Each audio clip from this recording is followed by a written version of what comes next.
नमस्कार। मेरे सामने यहाँ लगभग 33-34 वर्षीय महिला का हाथ है।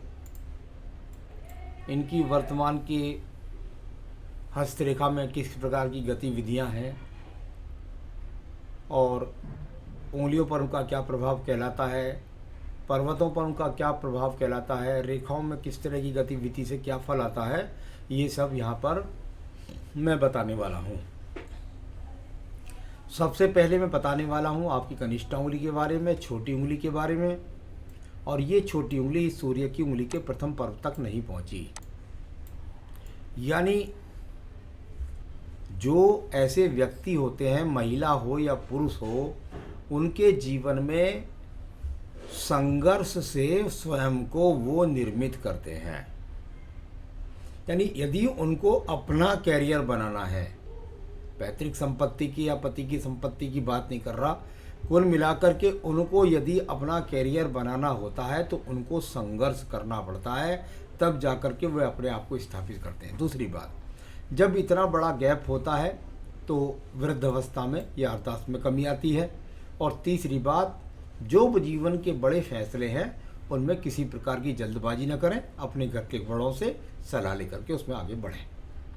अब बात करता हूँ मैं प्रथम पर्व, मानसिक पर्व के बारे में।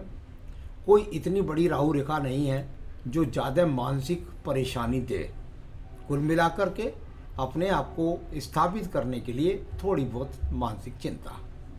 सेकंड पर्वत जाना जाएगा आपके लड़ने झगड़ने की प्रवृत्ति के लिए। उस प्रवृत्ति को देखता हूँ तो वो भी यहाँ पर किसी प्रकार की ज़्यादा नहीं, थोड़ा सा अधिक बोलने की जो प्रवृत्ति लगती है। तीसरा पर्व होता है धन के अच्छे आगमनों के लिए, उस पर राहु रेखाओं का प्रभाव है। यानी कुल मिलाकर आपके जीवन के लिए स्वयं से आपकी अपनी मेहनत से धन का अच्छा उपार्जन, अच्छी आमदनी का साधन नहीं बन पा रहा है। चलिए मैं बात करता हूँ आपकी सूर्य की उंगली के बारे में। सूर्य की उंगली यश मान सम्मान उन्नति के लिए, साथ ही साथ यहाँ से किसी प्रकार की अगर मैं देखता हूँ को सम्मान में कोई कमी नहीं नज़र आती। यहाँ पर किसी प्रकार का बीपी का रोग नज़र नहीं आता। यहाँ पर किसी प्रकार से आँखों के रोग नज़र नहीं आते और कोई एक्सीडेंट का योग नज़र नहीं आता। सेकंड पर्वत पर काफ़ी माइनस रेखा है। यानी कुल मिलाकर के आपके जीवन के अंतर्गत राज्य सरकार से संबंधित कार्यों में जो अच्छी तरक्की उन्नति मिलनी चाहिए उसके निशान यहाँ पर दिखाई नहीं देते। तीसरा पर्व सम्मान का पर्व होता है। यानी आपका पिता का सम्मान, परिवार अच्छा है। आइए बात करते हैं आपकी शनि की उंगली के प्रथम पर्व के बारे में। शनि की प्रथम पर्व की उंगली किसी भी प्रकार के दूषित चिन्ह नहीं, यानी शरीर के अंदर अभी वर्तमान में कोई भी स्थायी रोग की यहाँ पर संभावना दिखाई नहीं देती। साथ ही साथ घुटनों के दर्द या किडनी या कुल मिलाकर यहाँ पर आपके पीठ का दर्द, इस तरह का कुछ भी संकेत नहीं है। सेकंड पर्वत पर कर्ज की रेखाएं नहीं हैं। यहाँ पर किसी प्रकार से धन डूबने की रेखा भी नहीं है। तीसरा पर्व परिवार को संचालन करने की कितनी आप में सामर्थ्यता है, अच्छी खासी खड़ी रेखा है। अपने परिवार का संचालन और उसकी समझ आपके अंदर है।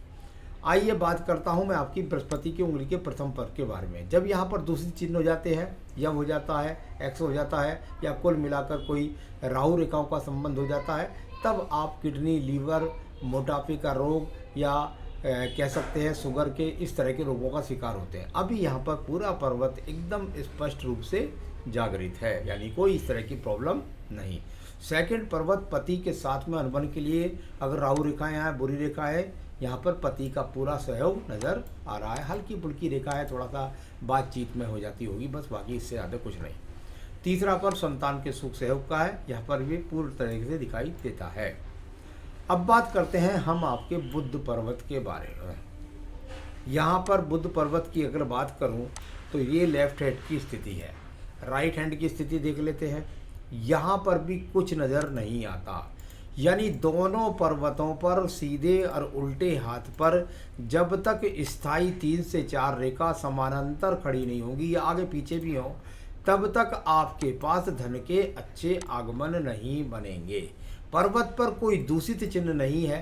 कुल मिलाकर जो धन के आगमन है वो बने रहेंगे, लेकिन जो कहते हैं ना अच्छी स्थिति के धन कि भाई मैं संतुष्ट हूँ, वो उस तरह की स्थिति का यहाँ पर योग दिखाई नहीं देता। सूर्य पर्व की स्थिति के बारे में बात करता हूँ। ट्रायंगल्स बनाती है, कुछ रेखा साइड में चली जाती है, कुछ एक साइड से दूसरी रेखा जब आती है तो उसका मतलब होता है कि जिस कंपटीशन के लिए आप तैयारी कर रहे हैं उसमें कंपटीशन ज़्यादा है, उसमें थोड़ा समय लगेगा, तब जाकर आपको उन्नति मिलेगी। इधर राइट हैंड में देखता हूँ तो ये स्थिति मजबूत होती जाती है, लेकिन अभी ऊपर तक जब तक ये नहीं पहुँचेगी तब तक आपको राज्य सरकार से संबंधित स्थायी योग का संभावना नहीं दिखाई देती। कुल मिलाकर ये अगर सीधी रेखा बीच वाली चली गई और ऊपर सूर्य के पर मध्य तक पहुंच गई तो उस समय पर राज्य सरकार से संबंधित लाभ मिल सकता है। अभी मुझे दिखाई देता है कि राज्य सरकार से संबंधित जो संविदा की जॉब है उसके लिए अगर आप प्रयास करें तो वहाँ आपका काम हो सकता है, या किसी भी प्राइवेट सेक्टर के अंदर काम करें तो वहाँ से आप सही रूप से धन के आगमन बना सकती है। आइए बात करता हूँ शनि पर्व की इस रेखा के बारे में। भाग्य का पर्व, और यहाँ पर ये रेखा साइड वाइज यानी दोनों रेखाओं के बीच में चलेगी। या आप ऐसे समझिए, कहते हैं ना माया मिली ना राम मिली, यानी कि ना तो सूर्य का यश दिखाई देता है और ना ही धन की बहुत ज़्यादा प्रगति। उसके मध्य में जब चले गए तो सम्मान भी सामान्य और धन के आगमन भी सामान्य। मेरे हिसाब से अभी ये सामान्य है। इसके अगर बृहस्पति पर्व की तरफ एकाध रेखा बनेगी तो धन के अच्छे आगमन बनेंगे, लेकिन मैं इसे भाग्य अस्त रेखा नहीं बोलता। चलिए अब बात करता हूँ मैं इसके बाद में आपके पर्व की, और वो पर्व है आपका यहाँ पर बृहस्पति का पर्व। अभी किसी प्रकार से कोई चतुर्भुज नहीं, यानी आपके जीवन के अंतर्गत ऐसा कह सकते हैं कि यहाँ पर अभी आपके स्वयं के नाम से, आपकी खुद की खरीदी से, खुद की कमाई से कोई मकान बनने का योग दिखाई नहीं था। बृहस्पति उत्तम है, कोई दूसरी सी चिन्ह नहीं है, पति का सहयोग मिलेगा, संतान का सुख सहयोग प्राप्त होगा। अब बात करता हूं मैं आपकी हृदय रेखा के बारे में। देखिए हृदय रेखा में कुछ बलवती रेखाएं, कुछ आपस में एक दूसरे को क्रॉस करके रेखाएं चल रही हैं। इसके 2-3 फल माने जाते हैं। नंबर 1, सेहत का ध्यान रखना। नंबर 2, पति के साथ में थोड़ा सा तालमेल बना के चलना, ज़्यादा किसी प्रकार की बहस ना हो। और तीसरी बात है, कभी कभी जो देखने में आती है वो है मन की अशांति।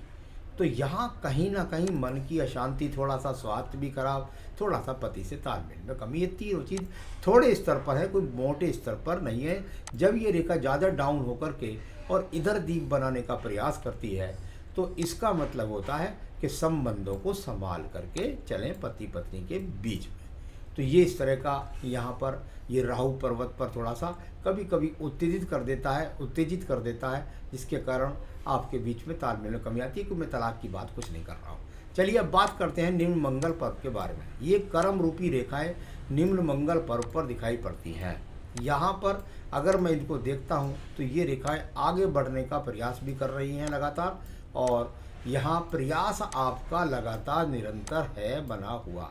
यानी यहाँ अगर बात करें तो आप प्रयास कर रही हैं, मेहनत कर रही हैं, कर्म कर रही हैं। फल की जब तक बात है उसके लिए भाग्य रेखा का इन्वॉल्वमेंट बताएगा आपका कि कितना आपको, यानी कर्म करने वाली ये रेखा दिखाई साफ स्पष्ट दिखाई देती है। अब मैं बात करता हूँ यहाँ पर आपकी बुद्धि रेखा के बारे में।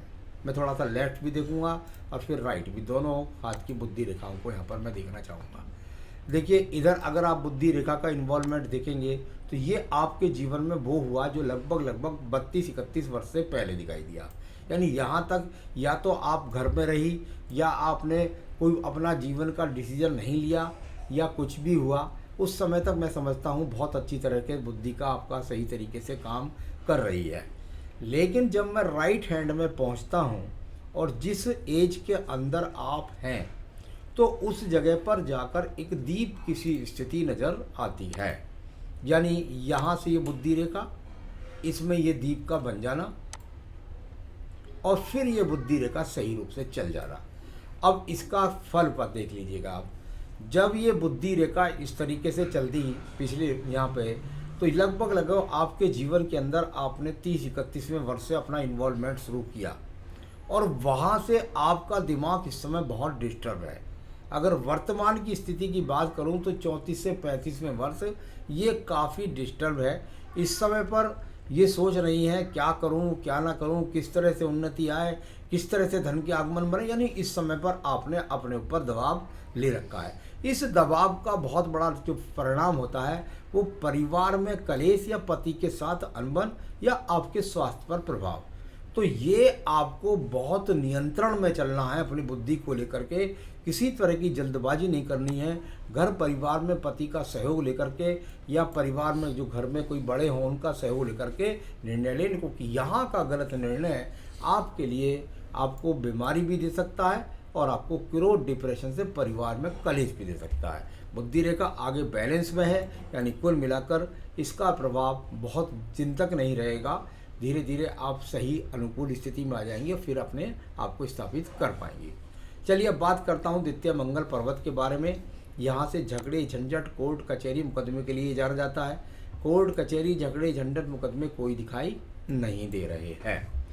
अब बात करता हूँ मैं आपके चंद्र पर्वत के बारे में। चंद्र पर्वत, और ये यहाँ पर अगर बात करें तो यहाँ चंद्र पर्वत की ये स्थिति इस तरीके से है कि इससे किसी प्रकार के डिप्रेशन का योग तो नहीं है, किसी बड़ी बीमारी का योग नहीं है, बस ये चंचल रेखाएं हैं। कभी जॉब के लिए कहती हैं, कभी मन जो है घर के काम करने के लिए लगता है, तो यह ठीक है, कोई ज़्यादा खराब नहीं है, किसी प्रकार के मनोरोग नहीं है।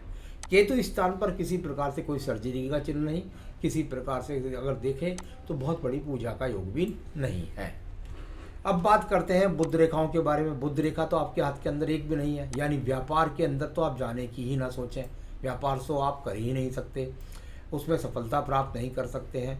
यहाँ पर बात करता हूँ जब मैं इस रेखा के बारे में, तो ये रेखा कहीं ना कहीं थोड़ा सा बुद्धि रेखा के साथ में हल्का सा संबंध बना करके भी आ रही है। इसका इस तरीके से संबंध ना बने।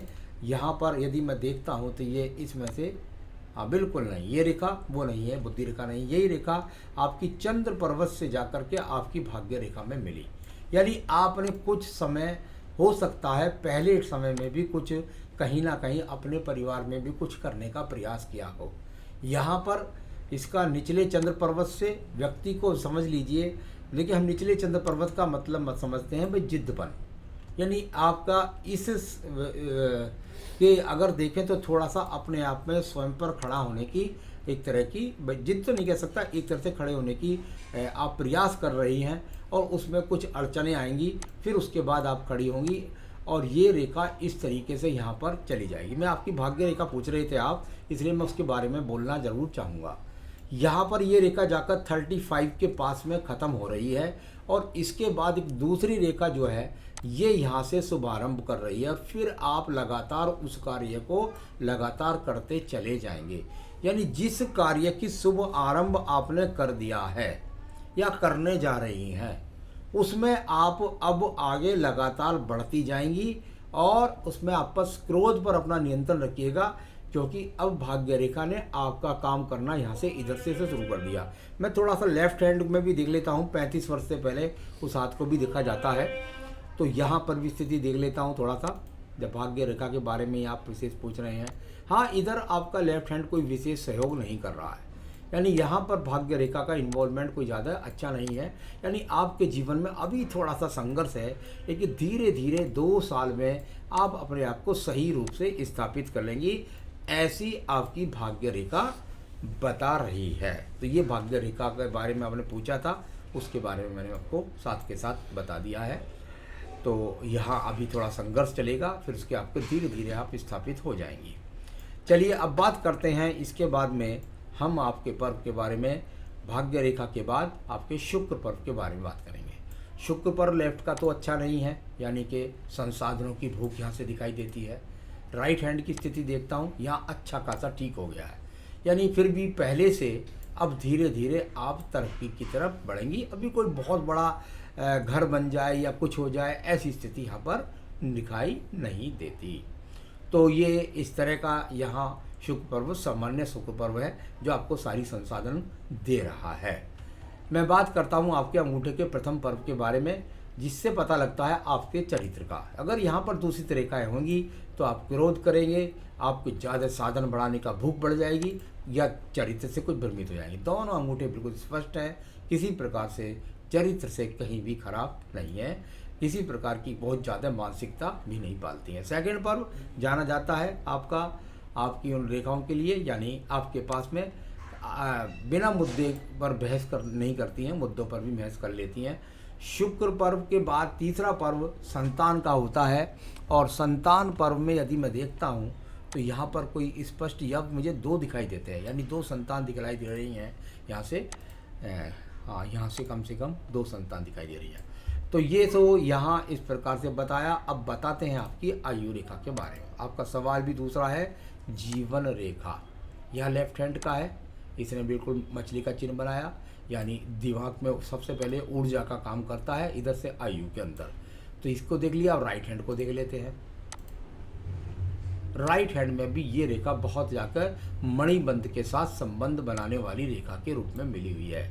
यानी अगर आयु की बात करते हैं तो निश्चित रूप से यहाँ पर 75 से 77 वर्ष की वर्तमान के अंदर है। आगे भी ये रेखाएं बढ़ती रहती हैं।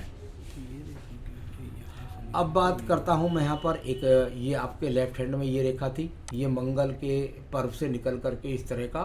तो ये थोड़ा सा प्रयास करने के लिए कुछ मुझे अपने आप में सिद्ध करना है, ऐसा सोचना, या ज़्यादा कुछ अड़ियलपन करना, इन बातों से ये अभी थोड़ा सा 1.5-2 साल आपको बचना होगा, और बड़ी शांति से, मानसिक शांति के साथ अपने काम को करना होगा। तो ये आपकी आयु रेखा भी मैंने आपको बता दी।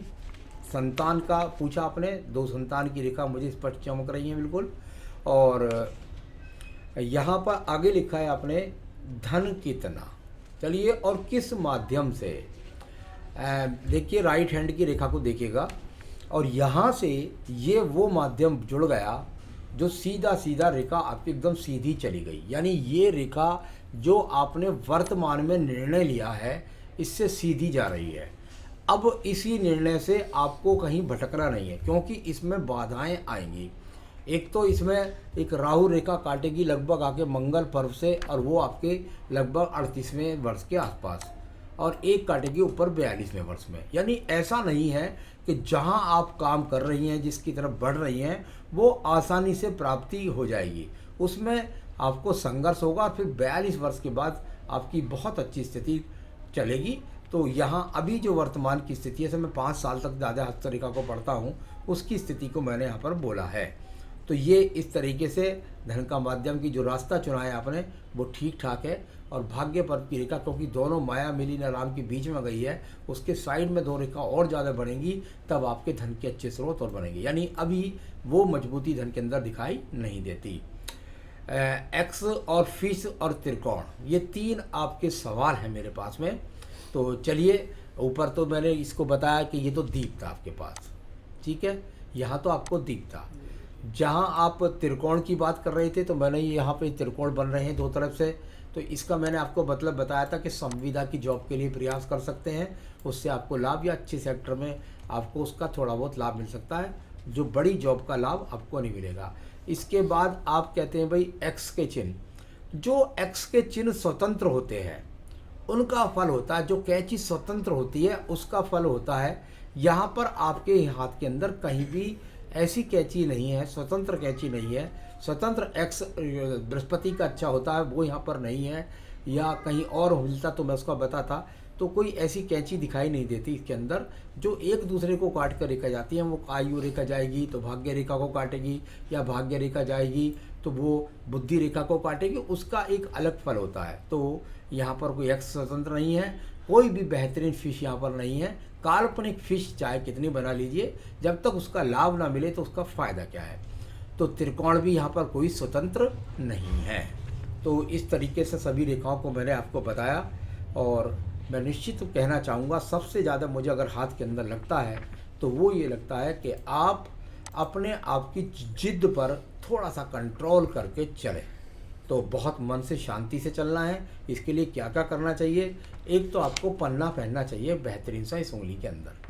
कभी भी आपको मोती नहीं पहनना है, मोती से आपकी शांति और ज़्यादा भंग हो जाएगी। तो पन्ना एक बेहतरीन सा आप चाहें तो मुझसे मंगा सकती हैं, मैं आपके स्थान तक पहुंचा सकता हूं। दूसरी बात, आपको रोजाना अपनी पूजा के अंदर संकट नाशन गणेश स्त्रोत और दुर्गा सप्तशती में से देवी कवच पढ़ना चाहिए।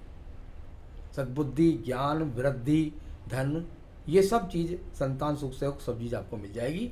तो संकट नाशन गणेश स्त्रोत के साथ दुर्गा सप्तशती का देवी कवच नित्य पढ़िएगा।